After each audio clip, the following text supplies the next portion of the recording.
Hi everyone. Last month, October 10th, there was a charity live stream event where a bunch of celebrity amateur chess players got together along with Grandmaster Maurice Ashley to promote the game. And the winner of all of these celebrities got to play Maurice Ashley in the finals. And the winner turned out to be hip-hop legend GZA from Wu-Tang Clan.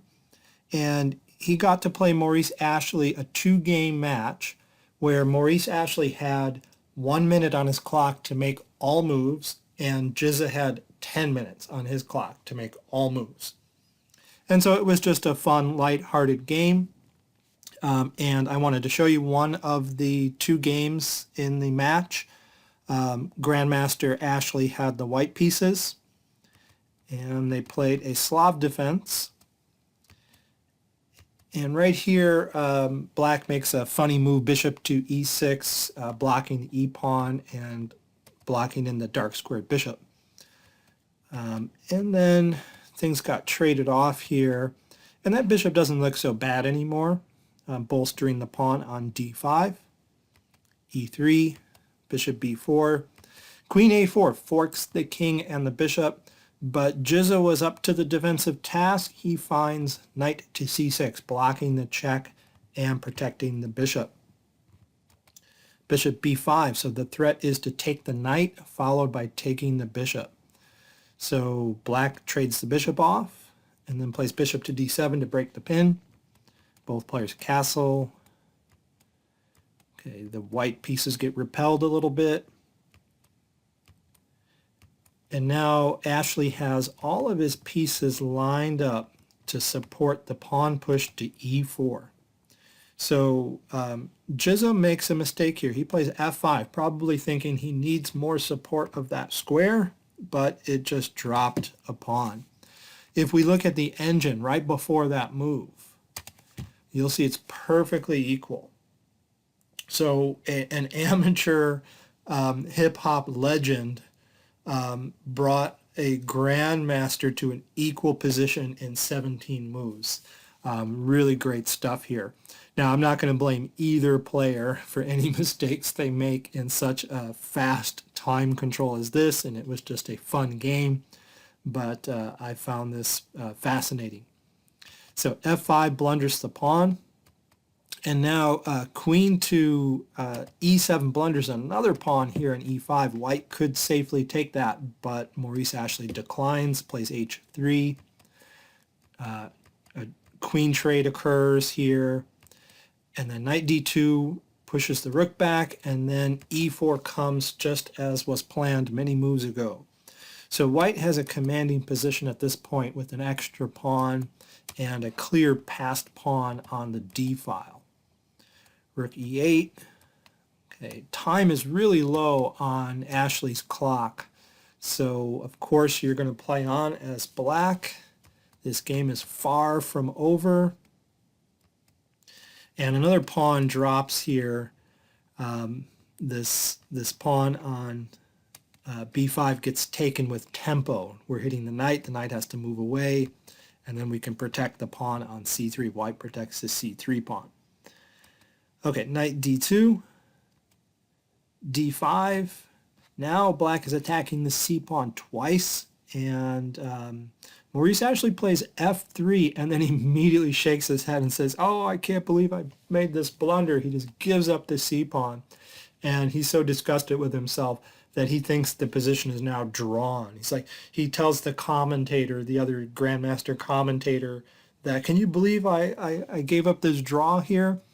But the position isn't drawn. Maybe it is after Maurice Ashley's next move, which was to trade knights. He would know better than I would whether black can hold this position or not with that extra pawn. But the engine tells me that instead of trading knights, Maurice Ashley had rook to b8 check, king to h7, and you can push your pawn, and you even can give up the knight on a4. The pawn cannot be stopped without giving up the rook for it. And then the rook versus knight ending is very easy for white. So there was a win even after that f3 blunder. but here it does look possibly drawish to me. The rook is wisely placed behind the passed pawn. Excellent play by black as an amateur here.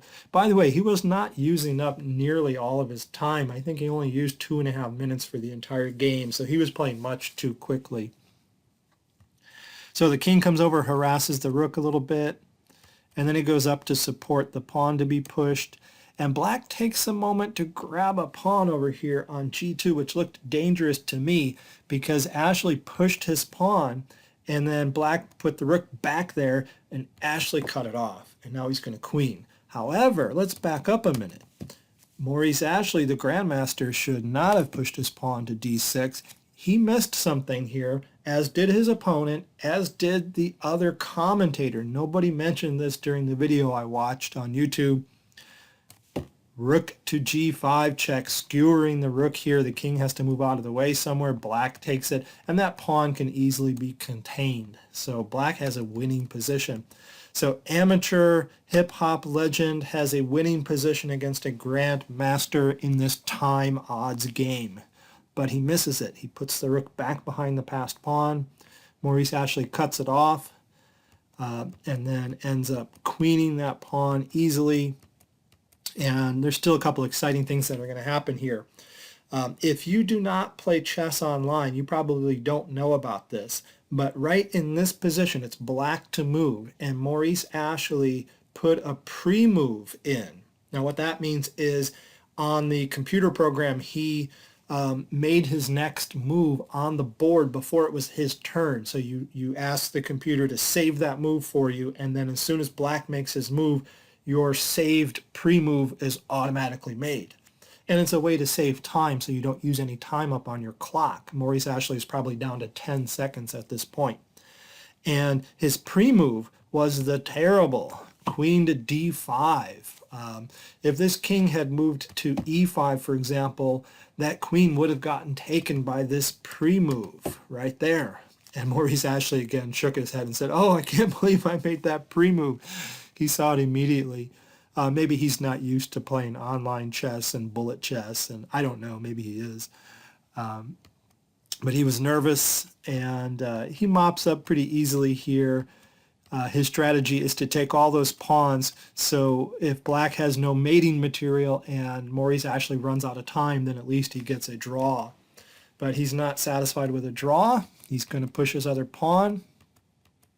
And now he's going to do a standard mating technique called the ladder mate, where your queens occupy consecutive rows of the board here, and then they walk down to an edge, and that king gets mated on this back rank here. But again, Maurice Ashley puts in a really funny pre-move here that the commentators spotted. It's black to move, and Maurice Ashley inserted the pre-move queen g to g2, which was another terrible mistake for a pre-move because black could have moved there, and if he had done that, then this move would have taken effect, and look at the position. That's a stalemate. It's a draw against a grandmaster. Oh, so many chances. But instead, GZA moves his king to c1, and then his pre-move was good, and then he made it on the next move. So great game, and Maurice Ashley went on to win the second game of the match in a more convincing style, which I expect from a grandmaster, even with only 1 minute on his clock. So I had a lot of fun. Look that up if you want to read more details about it. GZA is GZA, capital letters GZA from Wu-Tang Clan versus Maurice Ashley, October 10th of this year. Thanks for watching the video.